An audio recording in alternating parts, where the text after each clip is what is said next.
Operant conditioning. Let's get cracking on this one, shall we?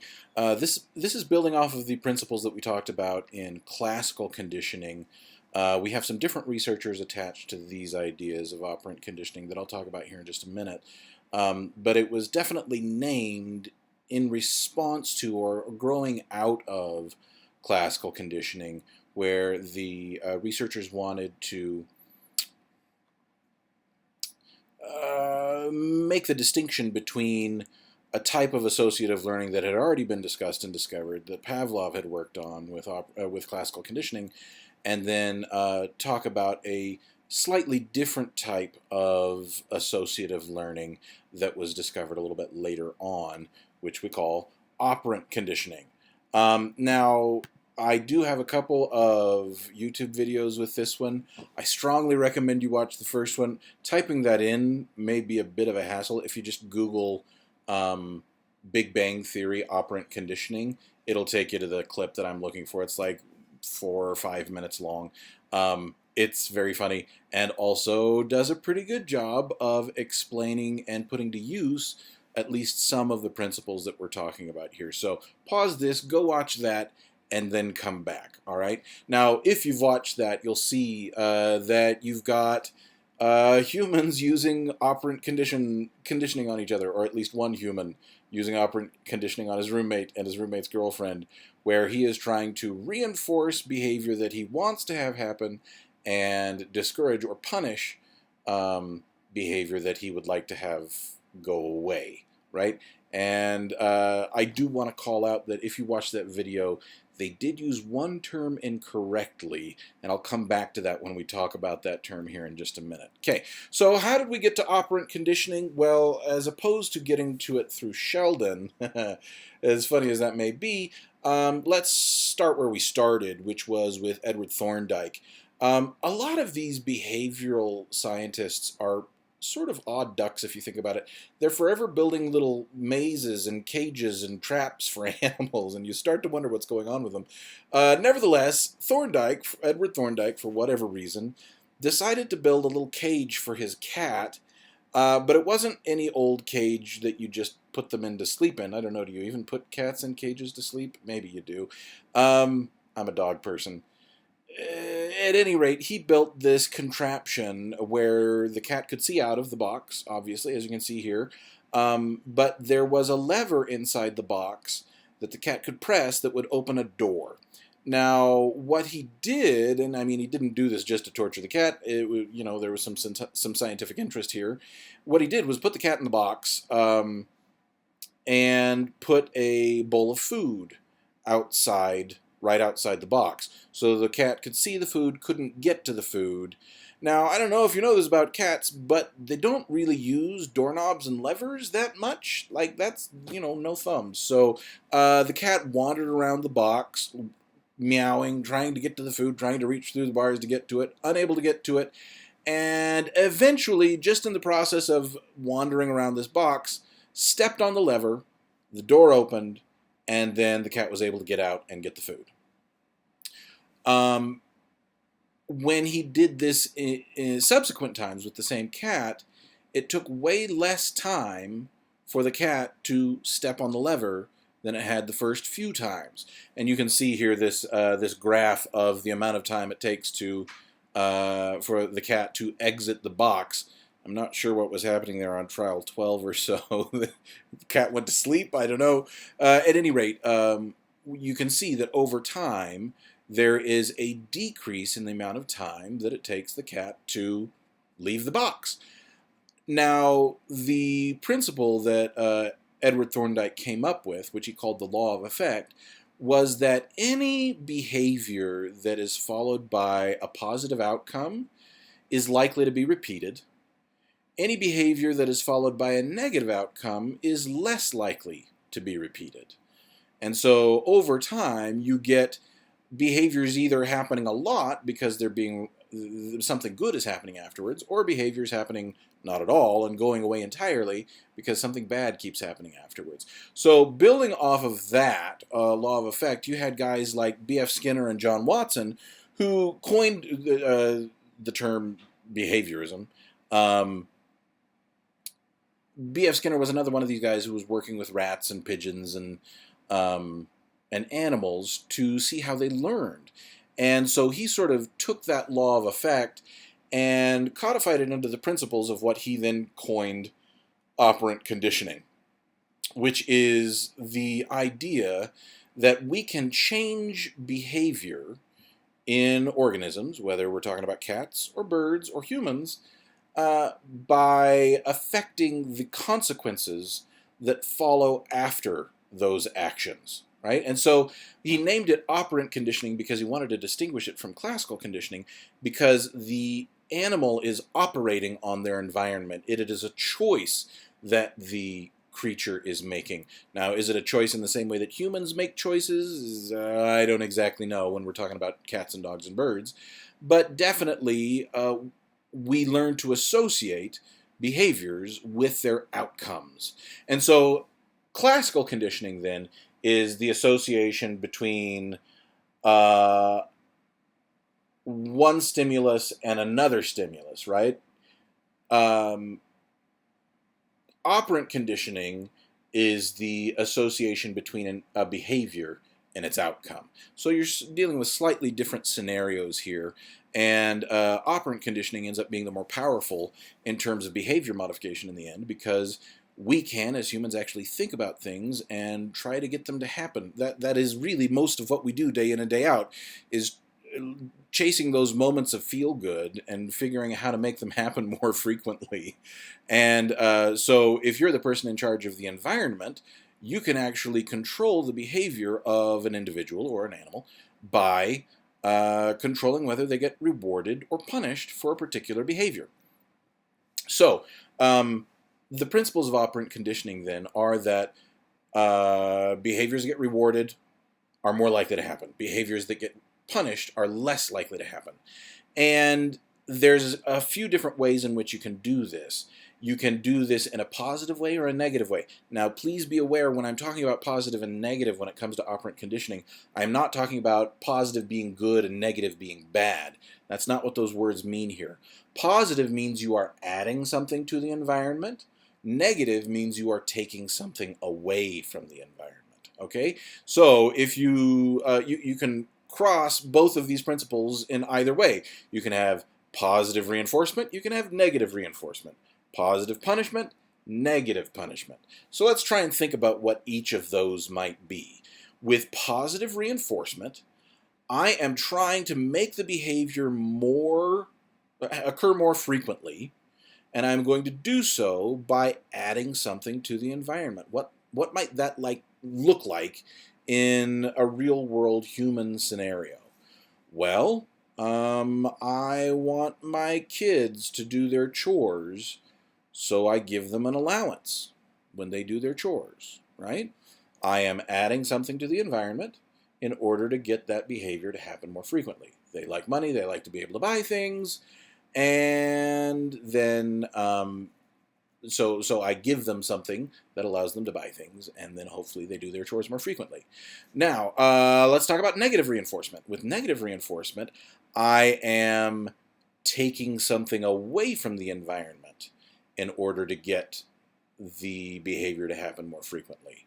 So, if you do all of your homework this week, then you don't have to do your chores on Saturday. I am trying to incentivize homework doing, and so I will take something out of the environment, the chores that they don't want to do, if they enact the behavior that I'm looking for, right? So that's negative reinforcement, taking something away to make the behavior happen more frequently.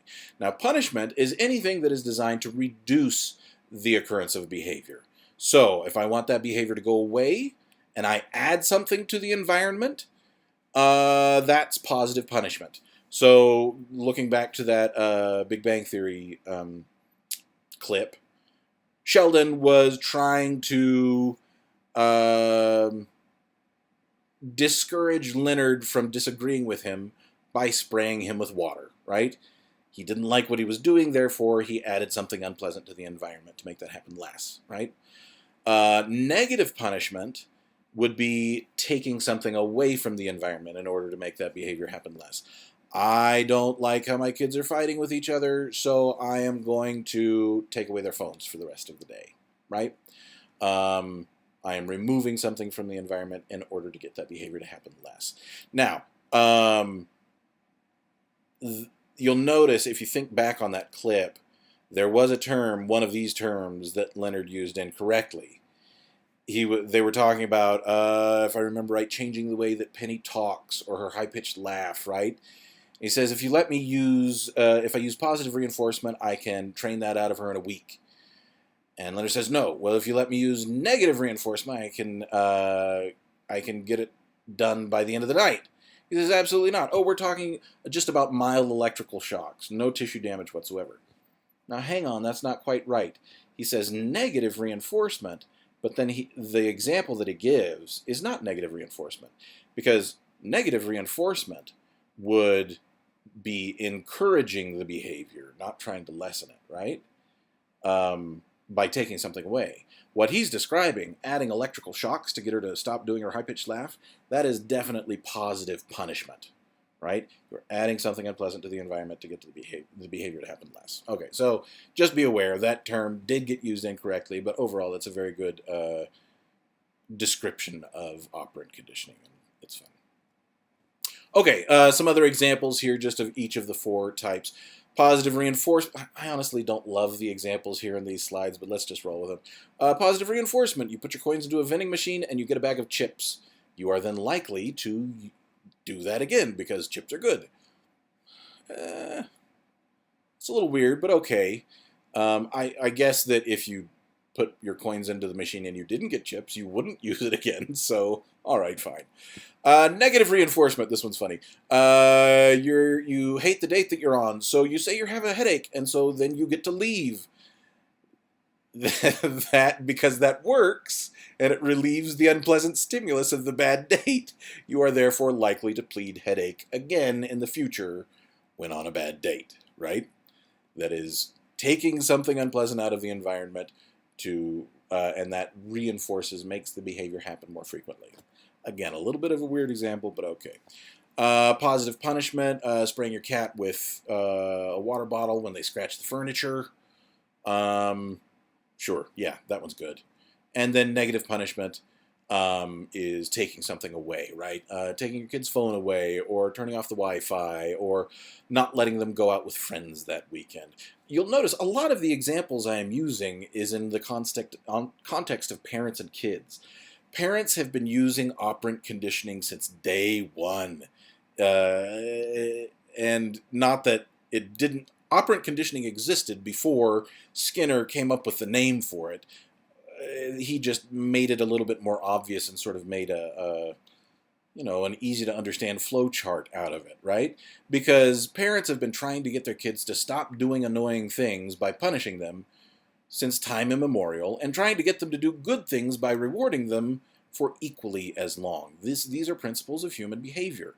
And if you think back to your own growing up existence, you could probably identify half a dozen of each of these types of reward and punishment that your parent used on you, and you are likely to use them with your own kids as well. So, I mean, it just works. We need the people around us to behave in the ways we need them to behave. And especially when you are in charge of the person and in charge of the environment, and you can say what the consequences are going to be, well, then you use that power, hopefully for good, to teach your children to be pleasant, well-adjusted, polite people. And sometimes not. Okay, now it is important to recognize that, much like with classical conditioning, how we talked about last time, it's not a one-size-fits-all, this rewards, this punishes, and that works for everybody. The rewards and punishments have to be adapted to the individual, right? Because if the punishment is too mild, it won't discourage the behavior. If the reward that you choose is not rewarding, then you're not going to increase the likelihood of the behavior. I can have my girls, like, if let's say they clean the entire house, I could be like, I love that so much, thank you guys for doing that, let's all sit down and watch Star Wars together. They'd be like, never cleaning the house again, thanks. because they don't care about that crap, right? They would rather do something else. In fact, we are going to, never mind, we're going to watch Enola Holmes a little bit later, Netflix, whatever, because that's what they want to do. At any rate, you do have to adapt it to the individual. And it's actually really annoying as a parent because you get used to, hey, this works for this kid. And so I know what the punishments should be. I know what the rewards should be. Then you have another kid and nothing works, right? You have to come up with a whole new set of rewards and punishments. My youngest daughter, in comparison to the one who's just older than her, they're very different individuals. My third daughter, who is the next to youngest, if she does something I don't like, all I have to do is like give her kind of a look, and she starts to get quiet, and like she'll go off to her room to think about it and like feel bad, and then she'll come back and apologize and do whatever it was that I asked. My youngest daughter, the fourth, I can give her the side eye all day long, and she don't care. She will just be like, what are you looking at me for? I'm doing stuff over here. And so I have to adapt my punishments and my rewards to her specifically because she just doesn't operate in the same way that my other daughter does. So, that's individuality matters here. Okay. Any parent knows that it is impossible to be watching your kids all of the time. And so even if you really hate something that they do and really want them to stop, you're not going to be there to crack the whip on them every single time that the negative behavior occurs. Fortunately, it turns out with operant conditioning, partial schedules of reinforcement and punishment work nearly as well as consistent or continuous schedules of reinforcement. Meaning, I can punish the behavior once every third time that it happens, and still, over time, that behavior is likely to decrease in terms of its occurrence. Maybe not as quickly as if I punish it every single time, but it will still decrease and go away. So this is necessary because you can't be watching any individual or creature all of the time and rewarding or punishing them at the drop of a hat because you've got your own stuff you got to do, right? So there are different schedules of reinforcement then that you can use. Continuous, obviously, is every single time it happens, then you either reward or punish, as the case may be. We're just talking about reward here with reinforcement, but the same thing holds true for punishment. So I'll just talk about schedules of reinforcement. Now, partial schedules, like I said, is you only reinforce the behavior sometimes when it occurs. And you can vary that sometimes either by the number of times the behavior occurs or by time, right? I'm only going to reward every 10 minutes or every hour or once a day or whatever the case may be. And so let's talk about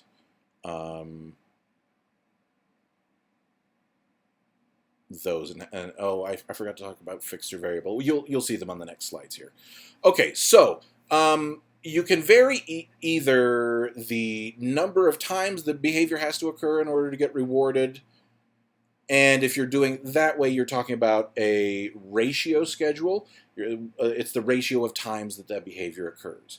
You can do that either in a fixed fashion or a variable fashion, right? So you have to do the behavior X number of times. Now, if X is always the same number, then that's a fixed ratio schedule, right? And the example that it gives here is in the textiles industry. People who sew shirts and other pieces of clothing are usually paid by the piece, right? So they have to finish 10 shirts and then they get paid for that bundle of shirts. That is a fixed ratio schedule. Every 10 times they enact the behavior of creating a shirt, they get rewarded for it by getting paid. Let's see, let's think of another fixed ratio schedule. Going back to rats and mice, this is used quite frequently, where the rat has to press the lever in their little box 10 times before they get a pellet of food, right? So only every 10th time will the dispenser actually release a pellet of food. That is a fixed ratio. If it's 10 times every single time, fixed ratio, because the number is fixed. You can have variable ratio schedules as well, where once again, what matters is how many times the behavior is enacted, but the number of times you have to enact the behavior to get the reward is different every time. It is random, right? So the best example of that I can think of is slot machines in casinos, right? You are the behavior that they want to occur is you putting money into the machine and pulling the bar, right? Now, every random number of times that you do that, you will get a payout. You will get rewarded. But you don't know whether it's going to be the very next time that you pull the lever that you're going to hit the jackpot, or 10,000 times from now that you're going to hit the jackpot, right? The example that it gives here, once again, is a super weird one, like checking your cell phone for a new email. That presumes that email is rewarding. And in my case these days, usually not. So I don't know about that one. But it does, represent that sort of variable ratio. You can check your phone 10 times and not get a new email. Or every single time you check it, you may get a new email. Nope. None. Boo. All right. Now let's talk about another way to partially reinforce. Another type of schedule. This one is, instead of depending on how many times the behavior gets enacted, it's an amount of time that has to pass before the reward can happen again. Once again, the reward only is triggered by the behavior itself, but the reward cannot occur until a certain amount of time has passed. If it's the same amount of time every single time, it's a fixed interval schedule. And you can see, once again, this idea of, the rat with the pellets. If it's not the number of times that they push the bar that matters, but rather the amount of time that has passed before they push the bar. Let's say they're only going to get rewarded at once every 10 minutes. And you can see how that affects the behavior that is desired, which is the pushing of the lever, right? At first, like the rat pushes the lever and gets a pellet of food, and then pushes the lever a ton all the way through that 10-minute interval, right? Just like, hey, this is supposed to give food. I'm going to keep pressing it just in case more food happens.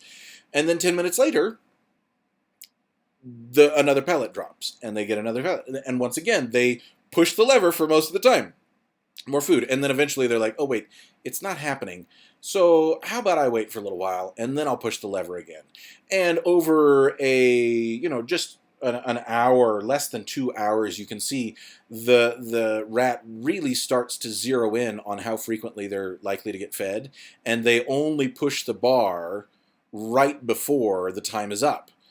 Apparently, rats have a pretty good internal chronometer and can tell when roughly 10 minutes has passed. Because you can see the blue dots down below here are the lever presses, and the red dots are actually getting rewarded with food. So by the time 70 and 80 minutes rolls around, they are only pushing that lever just right before the 10-minute mark, and then they push it until they get the pellet of food, and then they stop pushing the lever until another 10 minutes has passed. That's fixed interval schedules because it's always 10 minutes, right? It's always 10 minutes until you can get your next reward. In this case, at least. You could have some other fixed interval schedule where you only get rewarded once a day, or once a month, or once a year. I don't know. Could be anything. Now, variable interval schedules are ones in which, once again, it matters how much time has passed, regardless of how many times you have enacted the behavior in the meantime. It's an amount of time that has to pass. But that number, that amount of time varies and is random, right? So fishing is a great example of this. You can, if the behavior that you're looking for is casting your lure out onto the water, well, you can do that as many times as you like. A certain amount of time is going to pass before you get a fish bite. In my case, that amount of time is 41 years because I don't fish. Or no, I guess I should say I have been fishing a couple of times and I never catch anything, and so I don't do it anymore. Regardless, it is an amount of time that is going to pass. not necessarily the number of times that you cast your lure. Now, some good fishers out there might say, well, it matters more whether you cast the lure or not. Maybe that's not an interval thing, but rather a ratio thing. That's arguable. I wouldn't knock you on that. This sort of thing will show up on the test, like the difference between a fixed ratio schedule and a variable interval schedule. I won't ask you like any tricky examples. I'll try and make it really clear. But that is something that's likely to show up on the exam. Okay, as you can see, these different ways of reinforcing, these different schedules, have different levels of effectiveness in the acquisition of the desired behavior. You can see that variable ratio line, this first red line, you get the most numbers of desired behavior in the shortest amount of time with a variable ratio schedule of reinforcement. Casinos know this, and that's why their slot machines work on the variable ratio schedule, because you never know. You know that it's just pulling the lever that's going to do the trick one of these times, but you don't know when, and so you keep trying in the hopes that it's going to be this next time. Actually is sort of the basis of gambling addiction, so don't get into that. But it's not a mistake, right? It's a very effective way to get people to do the desired behavior over and over and over again a lot, very quickly, and so that's why it's set up that way. And the others are still work, right? They will still get the behavior to increase over time, but you'll get fewer numbers of the behavior occurring, and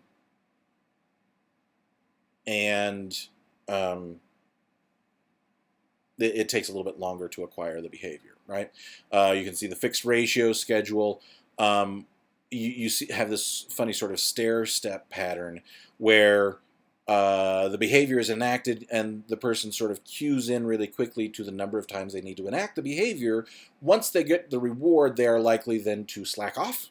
Whether that reward is food and you're full, or that reward is getting paid and then you go and do something with that money, you are likely to stop doing whatever it is that got you the reward, so you can use and benefit from and enjoy the reward, and then when you want the reward again, the behavior picks back up, right?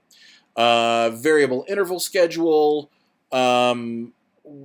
is, once again, you get sort of a smooth increase in the number of times the behavior is enacted, but because it feels to the person who is enacting the behavior like something they have less control over, because it's not necessarily how much they do the behavior, it's just the random passage of time, they are likely to enact the behavior a little less frequently and acquire it more slowly than a variable ratio schedule.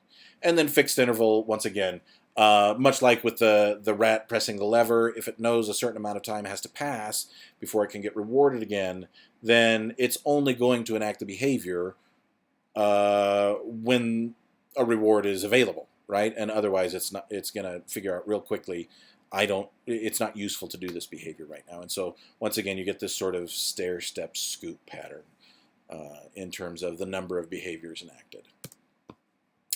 All right. Now, much like with classical conditioning, an association that has been learned between a behavior and its outcome can be extinguished.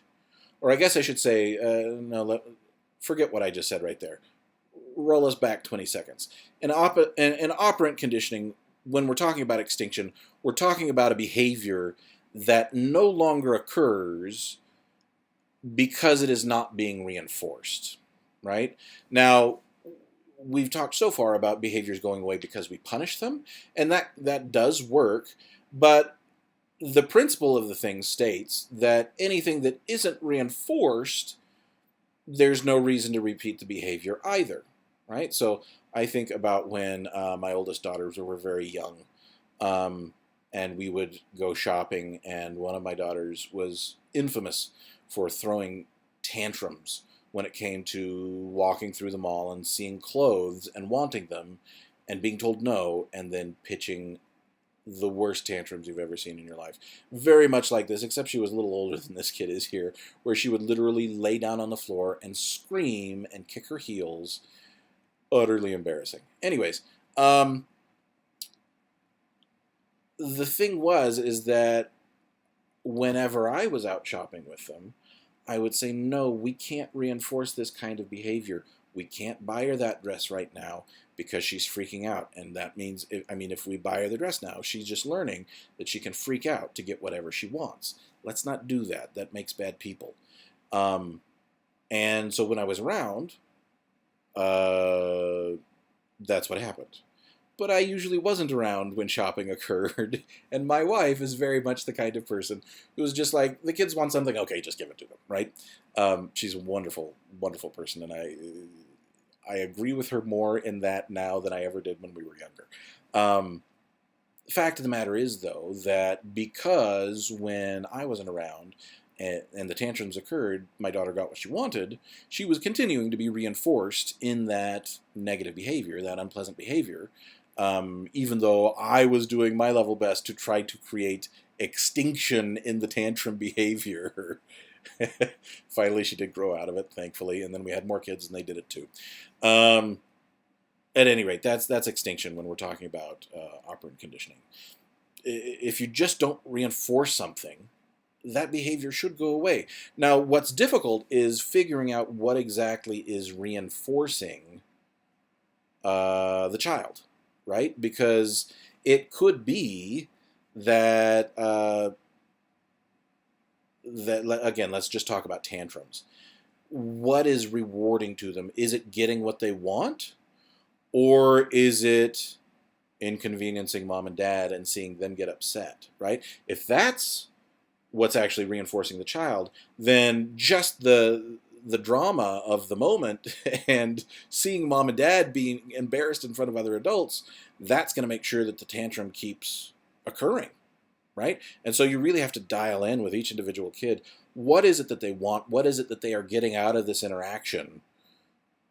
And how can I make sure that they don't get it if I want that behavior to go away, right? So, once again, individuals matter. Okay, shaping is a funny principle that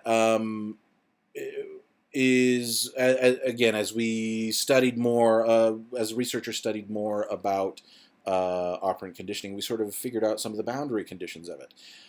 It turns out that if the behavior that you are trying to reward and reinforce is one that won't happen on its own, you can actually get complex behaviors to occur by rewarding behaviors that approximate the thing that you're looking for. So once again, pause this video and go and Google operant conditioning mouse basketball. And there's several videos out there that will show you the principle of shaping in action. If you want a mouse to play mouse basketball, now mice do not play basketball, I hate to break it to you, but you can actually train a mouse to pick up a little tiny ball that's their size and then scurry up a little basketball post that once again is their size and drop the ball through the hoop by simply giving them treats at the right time. So the video that I want you to watch, which once again there's several of them out there, so you may pick the wrong one, it's okay, starts out with just the very basic shaping behavior of the mouse gets rewarded every single time they come near the ball, right? So the mouse wanders near the ball, and the person sticks out the little tray that has their treat on it, and the mouse is like, yes, sweet treats. And then, due to the law of effect, because something positive happened when they got close to the ball last time, that is likely to happen again. And so you reinforce that until they are doing it regularly. And then you only reinforce the rat or the mouse if they touch the ball, right? And so they're actually getting a little closer to the behavior that you're looking for. And then once they're accustomed to touching the ball and getting a treat, then you only reward them if they pick up the ball. And And then once they're used to picking up the ball, then you move the treat over to the other side of the little tiny basketball court that you have built. This requires props. You put the treat on the other side of the basketball court so that they run over to the hoop, and then they get the treat over at the hoop. And then once they are used to running over to the hoop to get their treat, then you put the treat up near the top of the post so that they have to scurry up the post to get the treat. And then once they are doing that, then you only give them the treat once they have dropped the ball through the hoop. And once again, you step by step get them closer to the behavior that you are looking for, and eventually you have a mouse playing basketball, right? This is the principle of shaping. Now, once again, I don't necessarily agree with the example given on this slide, because if the reward is eating, you really only get rewarded when the food goes in your mouth, not if you hit your nose with the spoon, right? So just because you got close to your mouth, there's no reward there, so I'm not sure that really applies. Nevertheless, this is the idea. You get close to the behavior, and eventually you get the behavior that you're looking for if you just reward approximate behaviors along the way. Now, another super fascinating study that was done somewhere along the way looked at rats running a maze where some of the rats were rewarded at the end of the maze with food, right? So you get these little, you've seen rats running mazes before, I would assume. If not, go look it up on YouTube. There's plenty of this sort of stuff out there, where they have to work their way through the maze until they can find their way out. Now, this particular study had 3 different groups of rats. One of the groups of rats was rewarded with food every single time they finished the maze, right from the beginning. The second group of rats was never rewarded with food when they exited the maze. And then the third group of rats was rewarded with food when they exited the maze, but only after like 11 days worth of maze running. Okay? So halfway through the experiment, or 2/3 of the way through the experiment, after they'd been wandering through the maze and exiting without getting rewarded for it, suddenly they start getting rewarded. This third group of rats, Group C, gets rewarded suddenly with food as they exit the maze. And you can see these 3 different lines, the amount of time that it takes these rats to finish the maze across 16 days, right? Now you can see the group that gets rewarded with food every single time, they improve reliably across the entire 16 to 8, however many days this was, of the experiment. They get faster at running that maze as they learn it, because they're incentivized to learn how to get out of the maze quickly so that they can get food because they know food's coming. The second group of rats, they improve in terms of how quickly they run the maze a little bit. Or I guess this isn't the amount of time, this is the number of errors that they make as they're running the maze. You can see their number of errors goes down a little bit, but stays relatively high because they have no incentive to get out of the maze because, I'm wandering the maze, I'm wandering outside of the maze, who cares, right? Now, the interesting one, though, is Group C, the red line here, where they look very similar to Group B that isn't getting reinforced until day 11 when they suddenly start getting rewarded at the end of the maze. And you can see then they start doing way better on running that maze, even better than the group that has been rewarded all along. Now, how does this happen? What is going on there? Why are they suddenly able, over the course of a day, to learn that maze and exit it quite quickly without making any errors, or a very low number of errors? Well, this is the principle that we call latent learning. The rats are all learning the maze just by being in it. And so they are creating a mental map for themselves of the space that they are in. Humans do this, rats do this, most creatures do this. However, that information isn't relevant and so doesn't change their behavior until a reward appears. And then suddenly they're like, oh wait, I'm going to get fed when I leave this maze? Well, then let's just get to it. I already know the maze really well. I've been wandering in it for a week and a half. So let's get out of here, right? This is what we call latent learning. the learning just occurs on its own without even being rewarded, but then the improvement in behavior shows up when the reward suddenly occurs, right? Okay, here's another interesting one. Talking about sort of the boundary conditions of operant conditioning. Much like they discovered with classical conditioning in that experiment we talked about with the rats and birds, where they got conditioned differently based on what their perceptive capabilities were. There was some interesting work that was done in operant conditioning where it turns out that while you can shape any creature's behavior to be whatever you want it to be using operant conditioning, there can be interference with that depending on the instinctual behavior of that particular species. So the one that I'm thinking of here, there was actually an experiment where they, using shaping, trained pigs to pick up wooden nickels in their mouth and put them into piggy banks, big oversized piggy banks. Haha, pigs putting money in piggy banks. Whatever. The pigs successfully acquired this operant conditioning. They learned to put the wooden nickels in the piggy bank, right? Because they would get rewarded for it. However, after that had happened, and once that operant conditioning was well secure in these pigs' minds, the pigs would randomly, instead of putting the nickel into the piggy bank, would drop the nickel in the mud and then root around for it. Why? Well, because that is instinctual behavior in pigs. Pigs have an instinct for rooting for food. And since food was coming, and they were engaged in a behavior that meant food was coming, they got their wires crossed and reverted to instinctual food behavior, which in pigs is rooting around in the mud. So instead of putting the nickels into the piggy bank, they would drop them around. They would drop them in the mud and then root around for food in the mud. And so this is what we call instinctive drift, right? If an animal's instinctual behavior interferes with the learning that has been acquired, that's instinctual drift or instinctive drift. Awesome.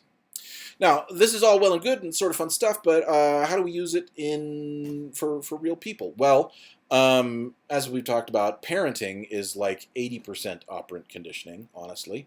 And so the treatment and teaching of our young is, well, it's not all operant conditioning, but that's a lot of it, right?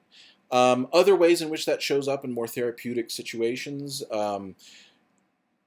there aren't many, because in order for operant conditioning to be successful, you really have to have pretty tight control of the environment. But if you do have tight control of the environment, you can set up what we call token economies, where you create value in something that wouldn't necessarily have value on its own, and then use that to incentivize the behavior that you're looking for. So I have a cousin who, when she was a teenager, suffered from an eating disorder and went into an inpatient facility. She has since recovered. It's been many years ago now, and she recovered and is now working as a therapist herself, working with kids with eating disorders, and lives a happy life, has healthy kids, all that jazz. Nevertheless, sorry, that's not the point. When she went into the inpatient facility here in the Valley, sorry, I'm in Utah Valley, not Salt Lake Valley. Same idea, though. When she went into this facility, it was highly controlled, and as you can imagine, most of their stuff was taken away, and their behavior was watched very closely to try to break them of their bad eating behaviors that were harming them. One of the things that they did in this institution was to tokenize phone calls. Right? The kids' cell phones were taken away, and they were not allowed to have contact with the outside world unless they ate 3 square meals a day. If they went through a day and ate the caloric need that they had, that the doctors had prescribed for them, if they ate as much food as they were supposed to and ate it successfully during meal times throughout the day, then at the end of the day, the people in this facility would be allowed a 10-minute phone call to their parents. And, you don't normally think of phone calls as being rewarding. Who actually gets on the phone anymore? But in that environment where you are denied contact with the people that you love most and spend most of your time with, suddenly that contact became worth a whole lot. And so the people in charge used that to incentivize the behavior that would help those folks the most, right? And so if you want to talk to your parents or make a phone call, then you've got to eat your meals. And so that's a great example of a token economy. This is a little bit more. This next one I'm going to say is a little bit more out in the wild and a little less controlled in terms of who's setting up the rewards. But token economies often occur in prison because you can't get a lot of the things that you would normally get in everyday life. And so all sorts of funny things become valuable and tokenized so that you can get people to do what you want by giving them these things, whether those things are cigarettes or batteries or extra exercise time or whatever the case may be. That shows up all over the place when in prison scenarios. So, okay, that's all we're going to say for observational learning. That's all we're going to say for operant conditioning. Now we're going to talk about observational learning, which is our third kind of learning. Think back to our first discussion from Tuesday. We talked about non-associative learning. Then we talked about associative learning, which is the classical conditioning and operant conditioning. Now we're going to talk about observational learning. This is the kind of learning that you normally think of as learning. This is watching something occur and picking it up, or listening to somebody say something and learning it, right? Now, one of the classic experiments that was done here was back in the 60s by a guy named Albert Bandura, where he wanted to demonstrate that children really do learn by observation. And so what he did was he created this little film where there were adults in a room with an inflatable clown doll called Bobo. And the adults were beating up on Bobo, right? So there were clips of different men and women both smacking this inflatable doll around, right? Then what Bandura did is he brought children into his lab and had half of the children watch that little film and the other half did not watch the film. All of the children, one by one then, after this, either watching the film or not watching it, then were put into a room full of toys, amongst which Bobo was one. Bobo, the inflatable clown doll. And they were, once again, filmed through a one-way mirror, and they observed what the children did. The children who had watched the film of Bobo getting beaten up spent way more of their time beating up on Bobo than the kids who had not watched the film. Bandura took this as evidence that children do observe what the people around them do, and especially adults, and they mimic it. Because why else would there be a difference in the amount of time that the kids spent wailing on Bobo the clown doll just based on, I mean, there's no other reason those two groups would differ, right? Because they were doing the same thing. So the kids who hadn't watched the film, they'd maybe give Bobo a whack or two, but on average, they'd split their time up with other toys there in the room as well. Whereas the kids who had watched the film of the adults beating up on Bobo would spend the majority of their time beating up on Bobo. And even beating up on Bobo in inventive ways that were not demonstrated in the film. In fact, there's this chilling moment where one of the little boys picks up a toy gun and holds it to Bobo's head. And you're like, whoa, glad that's not my kid. At any rate, this then they went back. Bandura went back and made another version of the film where the adults beating up on the clown doll were then punished, right? A police officer came into the room and handcuffed them and took them away. Now, the kids who watched that version of the film beat up on Bobo a little bit less than the kids who didn't see any consequences occur to the adults. But even watching the consequences occur to the adults, those kids still beat up on Bobo way more than the kids who hadn't seen the adults beating up on the clown doll at all. So watching consequences occur reduced the likelihood of the bad behavior just a little bit, but not much. The kids still spent way more time beating up on Bobo, even seeing Mom get handcuffed after doing it. So Kids aren't necessarily great at that age at putting consequences together with actions, but they are really interested in watching actions, and so they still end up beating up on Bobo most of the time. Okay, now, how and when and why does this observational learning occur? Well, there's a few things that have to occur in the human in order for observational learning to occur. The person has to be able to pay attention to the behavior that is being enacted by somebody else. They have to then be able to retain that what they've seen in memory, right? So those two that's mostly a question of, are your physical processes working all right? Are you able to pay attention to something? Are your eyes working? Are your ears working? Are you able to retain that information? Do your memory systems work? Now, then the others are a little bit more individual. Are you able to reproduce that behavior, or at least approximate it, right?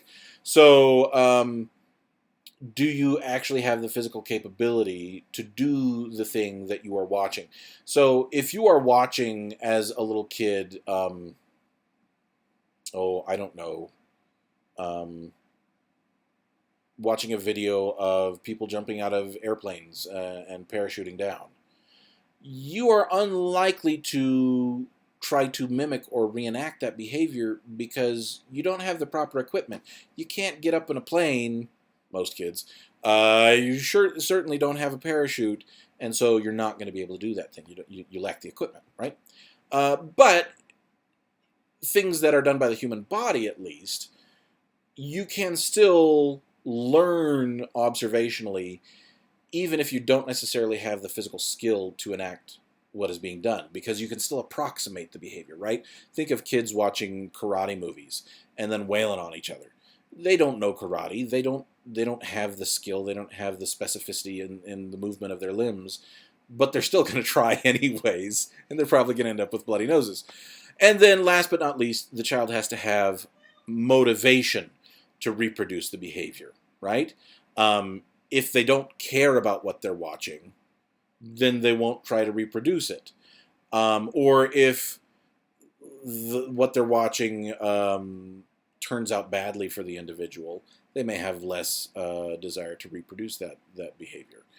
So motivation is sort of the last bit there that a child has to have in order to, or not just a child, any human has to have in order to engage in observational learning. Now, like I said, you don't necessarily have to have all of the physical capability to reproduce a behavior in order to mimic it. And in fact, scientists have discovered over the last 15, 20 years that there are parts of our brain in our motor cortex, right? This part right along the top of your head that is responsible for the control of your muscles and your movement. There are neurons in there that fire when we watch somebody else engaging in a behavior, that fire in a very similar way to as if we were doing the behavior ourselves. So in a very real way, watching somebody else enact a particular behavior begins to teach us how to do that behavior ourselves, because just watching them causes these mirror neurons to fire in a way that is sort of a beginning practice, right? And so this is one of the reasons why in any sport out there, the coach will tell you to watch other people who are really good at the game. Watch this baseball player swing. Watch how this person shoots the basketball. Whatever the case may be. Watch this pirouette in ballet. They'll have them watch experts doing it so that they can see what it's supposed to look like, and so that those mirror neurons can begin to fire, so that they can begin to acquire the basics of that movement themselves. This is by the same token, this is why coaches always have their athletes visualize the movements that they are supposed to engage in as well. Because once again, that it's not the same thing as stepping through the motion physically, but it's very similar in terms of the brain activation because of these mirror neurons. And this is what helps us acquire new capabilities, new behaviors as we watch other people engage in them. It's the action of these mirror neurons. Okay. All right, that's all I got for this chapter. So we are done for this week. Thanks very much. As always, if you've got questions, please email me, and we'll keep plugging away and keeping up. Have a good one, everybody.